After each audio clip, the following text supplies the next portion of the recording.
টাকা টাকা টাকার বই না বেড়া গেছে পকেটে কি পয়সা পকেটের মধ্যে উঠে তার পরনে ধর্মীয় লেবাস, মাথায় টুপি, চোখে মুখে অসহায়ত্বের ছাপ। 3 বেলা খাবারের আকুতি নিয়ে মানুষের দুয়ারে হাত পাতেন তিনি। প্রথম দেখায় চরম অসহায় মনে হলেও এই গল্পের আড়ালে লুকিয়ে আছে এক অবিশ্বাস্য নাটক। ভোলার চরফেশনে দেখা মিলেছে এমন এক ভিআইপি ভিক্ষুকের, যার দৈনন্দিন আয় শুনলে বড় বড় চাকরিজীবীদেরও চোখ কপালে উঠতে পারে। দিনে আয় প্রায় 2000 টাকা, আর মাস শেষে পকেটে ঢোকে 60,000। শুধু তাই নয়, নিজের নিরাপত্তার কথা চিন্তা করে থাকেন আবাসিক হোটেলে। শুনতে অবাক লাগলেও ভিক্ষাবৃত্তিকে রীতিমতো লাভজনক ব্যবসা বানিয়ে ফেলেছেন এই ব্যক্তি। এই লোক বলে খাইতে পারে না, দুপুরে খাইতে পারে না, রাইতে খাইতে পারে না। এই বেটার লাগে ফুচকা দোকানে যায় কেউ শান্তি পায় না, বাতার উঠে যায় কেউ শান্তি পায় না, না খেয়ে দেয় নইছেন টাকা টাকা টাকার বই না বেড়া গেছে। এই ব্যক্তির বাড়ি বরিশালে হলেও তার কর্মস্থল এখন ভোলার চরফেশন। বাড়িতে স্ত্রী, সন্তান আর আত্মীয়দের কাছে তার পরিচয়। তিনি শহরে বড় কোনো চাকুরি করেন, কিন্তু পর্দার ওপারের সত্যটা ভিন্ন। সারাদিন শহরের মোড়ে মোড়ে মায়া কান্না আর কষ্টের গল্প শুনিয়ে টাকা হাতানোই তার কাজ।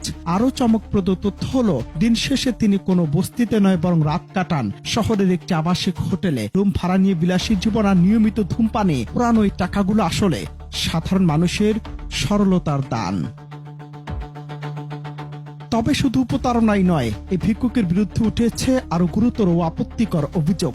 স্থানীয়দের দাবি, ভিক্ষার টাকা চাওয়ার অজুহাতে তিনি যানবাহনে থাকা নারী যাত্রী ও পথচারীদের শরীরে স্পর্শ করার মতো দুঃসাহস দেখান। বাহ্যিক লেবাসে ধর্মীয় ছাপ থাকলেও তার চালচলনে নেই ন্যূনতম শালীনতা। এদিকে ধর্মীয় পোশাকের অপব্যবহার, অন্যদিকে পর্দার আড়ালে অনৈতিক কর্মকাণ্ড। সব মিলিয়ে চরফেশনবাসীর কাছে তিনি এখন মূর্তিমান আতঙ্ক আর রহস্যের নাম।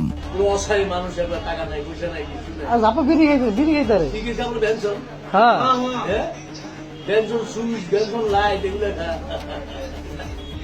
আরে বাপরে ওমনে তুমি না ঠিকই মারো একবার নবল নাই একবার নবে তো নবে তো হালকা তো হলো কালি হইবে আর নাই তে গুজে গুজে কোনে দেখে না।